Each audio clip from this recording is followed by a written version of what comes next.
Those who come in compact cars like cheap customers just leave.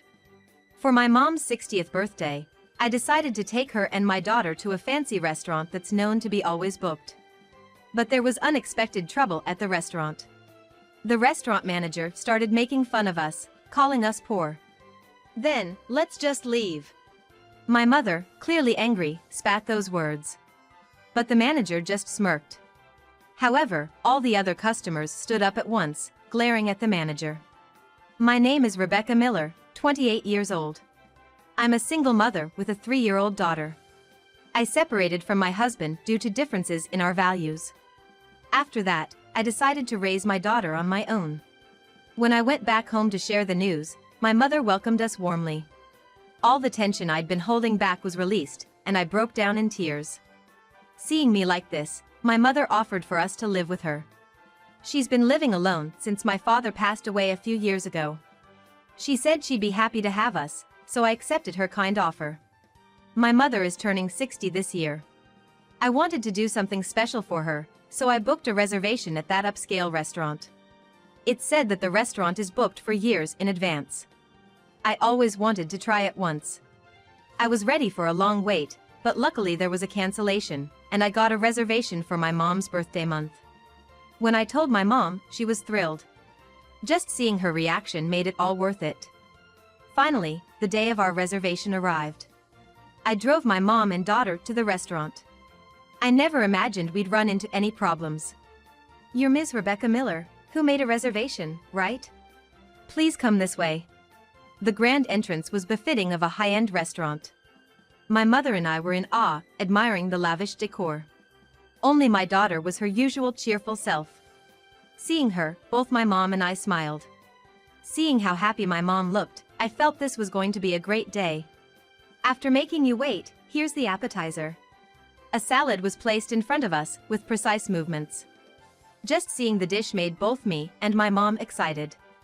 They also had a special menu for my daughter, which I thought was a great touch. While we were enjoying our meal, my mom glanced around the restaurant. I know that person. And that one over there. The one on TV? Yeah. While helping my daughter with her food, my mom replied with a smile. At that moment, I thought to myself, and looked around just like my mother would. Indeed, I recognized many of the faces around me, and I felt as if I had joined this glamorous world. Furthermore, it appeared that everyone was smiling at the delightful sight of my mother and daughter.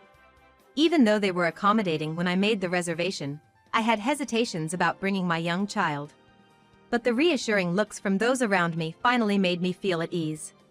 The appetizers were done, and the first main course was brought out. Seeing the elegant and lavish presentation, I instinctively took out my phone and snapped a photo. Immediately, a staff member approached me. It was a different person from the one who showed us to our table. He had a very displeased look, which made me feel a bit taken aback. "Excuse me, can you please not take photos?" he said. "Oh. I'm sorry, This is what happens with poor folks. Why do we even have people like you in our establishment? Who let you in?" "Huh?" I clearly heard the muttered comment from the staff. And it made me feel quite uncomfortable. Trying not to let it show, I looked down. Not wanting to dampen my mother's spirits. But as I wrestled with my feelings, my daughter's crying brought me back to reality. She had dropped the bread she was eating on the floor. Her cries echoed in the quiet restaurant. Others started turning their attention to us, and in a panic, I tried to soothe her. But the more I rushed, the less effective I was. That's when the earlier rude staff member approached. "Ma'am, you're disturbing the other patrons with the noise." "I'm so sorry. I'll calm her down right away. You shouldn't bring kids to places like this." His sarcasm was evident, and this time my mother clearly heard him. Those words seemed to have reached my mother's ears this time. She frowned and spoke softly but firmly to the staff member. "Your attitude is what's really tarnishing the reputation of this place." However, her words backfired. The staff's attitude became even more hostile. "You do realize this isn't a place for children, right? I was just letting you know. If you keep making a scene, should I call security?" His arrogance and rudeness made both me and my mother's blood boil. But we realized that getting angry would only play into his hands. Taking a deep breath, I tried to remain calm. Beside me, I could hear my mother doing the same. I truly apologize for the disturbance. My daughter has stopped crying. Can you give us a moment? The staff member, arms crossed, stared at us, waiting for our next move. Could you calm down? You're inconveniencing other guests. I distracted my daughter by giving her some bread from my plate. She immediately stopped crying and started eating happily.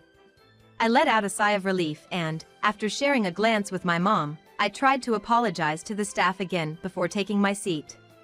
But the staff, looking even more irritated, confronted us again. Do you even understand what I'm saying? I'm telling you to leave. This restaurant is too upscale for you. But my daughter has calmed down.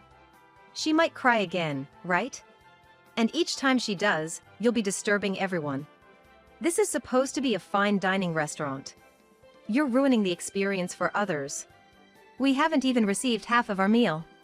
We've already paid in advance, and we informed the restaurant about my daughter when we made the reservation. There shouldn't be a problem. So what?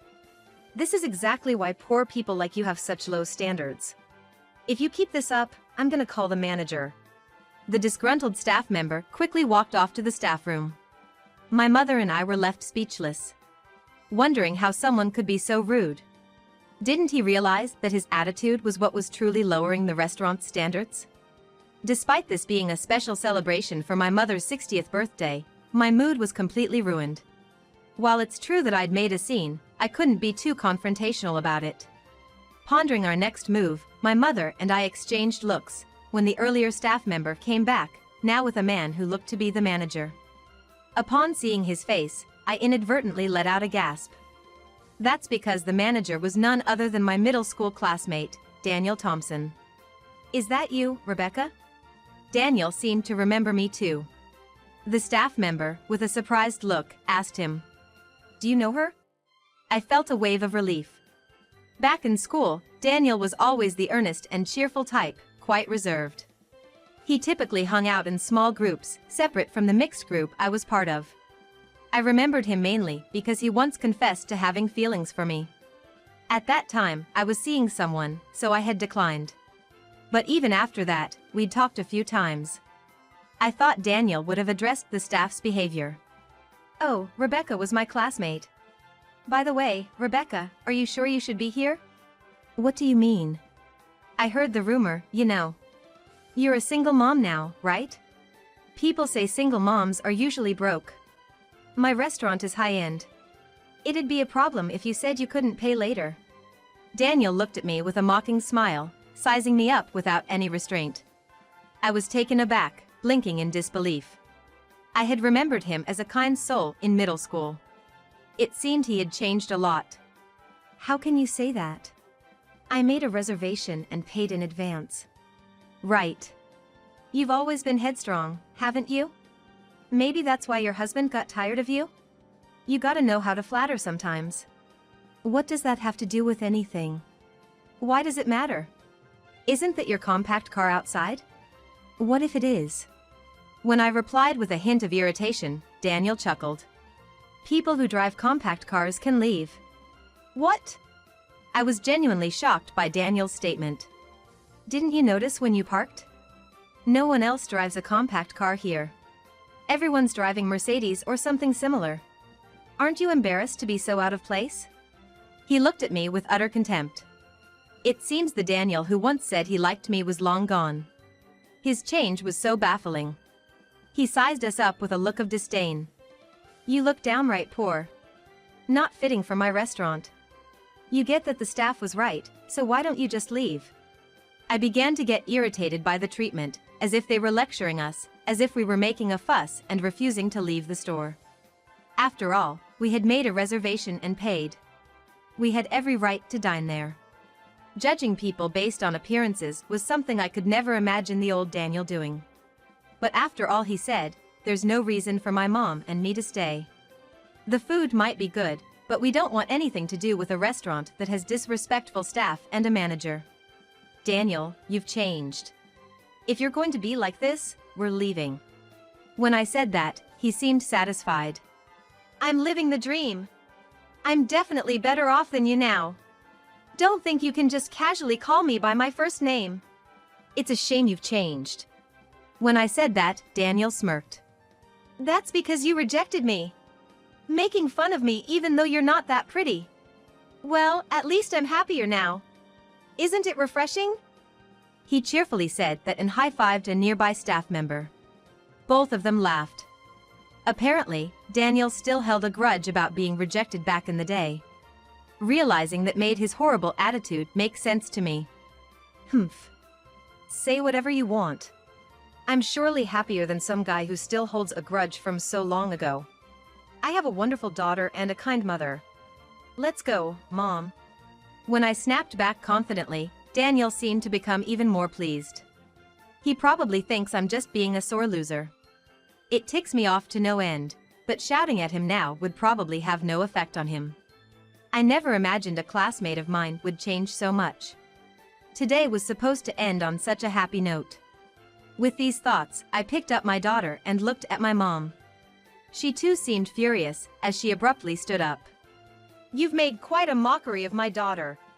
We don't want anything to do with a place like this. As you said, we'll be leaving. Right, folks? My mom made that declaration loudly, echoing throughout the restaurant. Neither Daniel nor I had any idea whom she was addressing. Then, to our surprise, all the diners who had been enjoying their meals started to get up and prepare to leave. What on earth was happening? I was just stunned, not understanding the situation. Wait. Folks, what's going on? I'm sorry for the ruckus, we're gonna kick these rude folks out right away, just hang on a moment. Daniel frantically tried to keep the diners from leaving. But cold stares were directed at him from every corner. Daniel was visibly flustered, not understanding the turn of events. Two elderly men approached him, shouting, "How dare you treat Mrs. Miller like that? We've enjoyed this place for a long time, but we'll never come back."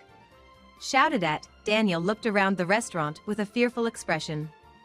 Following the two elderly men's lead, all the other diners started scolding Daniel. They all began expressing their gratitude to my mother. While holding my daughter, I was just gawking at this astonishing scene from the side. Those who began chastising Daniel were all recognizable celebrities, politicians, and obvious affluent folks. I had no idea why they were indebted to my mother. Wait! What's going on here? What happened? Daniel, his face turning blue, desperately tried to calm everyone. The annoying staff member next to Daniel was also going pale. I sent a questioning look to my mom. Then she revealed a shocking truth. All these people used to be my regular customers when I was a traditional sweets maker. What? I was just as shocked as Daniel. I knew my mom had been a sweets maker, but I had no idea she catered to such clientele. Then one of the celebrities next to us said, "Mrs. Miller's sweets were the best in the country." My mom listened to those words with an embarrassed expression. I might not be a professional craftsman anymore, but thanks to them, I surely became proficient. I'm truly grateful. In that sense, the customer is truly a god. Hearing that, I felt my mother's greatness deeply. Daniel looked completely taken aback, holding his breath and tensing up. My mom approached the stunned Daniel and spoke in a calm tone. You also need to cherish your customers. This store is precious to you, isn't it? At my mother's words, Daniel growled in response. He seemed totally on the defensive. Still, trying not to be outdone, he feigned confidence. Hey, quit it! What's this about the customer being God? Such an outdated way of thinking isn't popular nowadays. Daniel's scream, which could be taken as a cry of anguish, echoed across the floor. Yet, my mom didn't even flinch. You think caring for the customer is just a passing trend? Hearing this, Daniel choked back his words. He seemed intimidated by my mom's firm stance. However, rather defiantly, Daniel wouldn't accept my mother's viewpoint. We are the ones providing the food. We're more important than the customers. This is absurd. I am important. If your daughter, Rebecca, hadn't rejected me, I wouldn't have treated you this way. That's right. Apologize to me right now, and maybe I'll even consider making Rebecca my woman. That would be a way out of your struggling life. Sounds good, doesn't it? Daniel said that, looking at me. I was utterly disgusted with him and sighed deeply. I'm sorry, but to be honest, I can't deal with you right now. As I told him off and lowered my head, chuckles arose from the surrounding crowd, and Daniel's face turned beet red. Although I thought my response was pretty obvious, Daniel, with his baffling confidence, seemed to have never expected another rejection. Why not? I have money, you know. You don't want to be looked down upon, right? And isn't it embarrassing to be a single mother? Women like you probably can't remarry, so I'm offering to take you. It's none of your business. Just because you have money doesn't guarantee happiness. She brushed him off, and his face turned even redder. I wondered if money was the reason behind Daniel's transformation. They say money can lead to one's downfall, but seeing it firsthand was a first for me. How dare a single mother like you talk back to me? By now, whatever Daniel said didn't resonate with me at all. In fact, after hearing my mother's words, Daniel's just seemed pitiful. Then, a loud voice echoed from the back of the restaurant. All of us in the store were startled and looked for the source. A middle-aged man appeared. Seeing him, Daniel instantly looked uneasy. Daniel! What on earth are you doing? Why is Dad here? I heard Mrs. Miller and her family were dining here, so I wanted to greet them. What's with all this commotion? It seemed that the man who appeared was Daniel's father. I hadn't seen him since middle school, but he seemed very stern and dignified. Earlier, one of the staff had muttered something about the boss. So, this man must be the owner of the restaurant. I gave you the position of manager after hearing you lost your job, but the business is only declining. Now I see why. What? You saw? Yes, I arrived a bit earlier. I peeked in when I heard the noise, and there you were, insulting Mrs. Miller's family. With all the arrogant things you were saying, do you even realize how wonderful a person Mrs. Miller is? The boss interrogated him, and Daniel was sweating bullets. What? This old hag is supposed to be someone special? Watch your mouth! Mrs. Miller helped fund the opening of this restaurant. Huh? This old lady has that kind of money? Of course. Mrs. Miller's husband owned a famous traditional candy store. And Mrs. Miller herself worked in the tough world of candy making, even as a woman. She's experienced so much more in life than you. I wish I could boil down her wisdom and give you a taste. The owner said all this in a huff, then turned to face us. I'm so sorry for the trouble my foolish son has caused. Come on, apologize. Why should I? I'm the manager of this upscale restaurant. Didn't you trust my abilities enough to leave me in charge? This is my place. I make the rules. Enough of your arrogance. Oh, what have I done, making someone like you the manager? That's it. I'm so disappointed in you. You're never setting foot in this place again. What? Daniel's mouth dropped open in shock. In a panic, he began to apologize to his father, but the owner's decision was firm. You're apologizing to the wrong person. You should be apologizing to Mrs. Miller and her family. Please, I'm so sorry. I've finally made it and I don't want to lose it all over something like this. And you're still going on about that? You unbelievable guy. The owner shrugged in sheer disbelief, his face showing obvious shock. Of course, he'd be feeling this way. No one would want to find out their child was so arrogant and disrespectful. If my daughter had been like that, I would have made the same decision as the owner. We all glared coldly at Daniel. The owner then began to share the story of how Daniel started working at the upscale restaurant. Apparently, Daniel used to work at a renowned hotel. But he racked up debts from gambling, and debt collectors caused chaos at the hotel, resulting in his firing. Lost and desperate, Daniel returned home to his father, who worked at an upscale restaurant, and begged for a job. At the time, Daniel's father had been offered a promotion to become the CEO of the company. So he decided to leave the upscale restaurant to his son and oversee several other restaurants in the same chain. At first, Daniel worked sincerely, and the owner had peace of mind. However, sales at Daniel's restaurant began to drop significantly. The owner had been trying to figure out the cause for a long time. I've received complaints about Daniel's terrible attitude from the staff. But there was no evidence. And I wanted to believe him since he's my son. Today, that hope turned to certainty. It's truly a shame.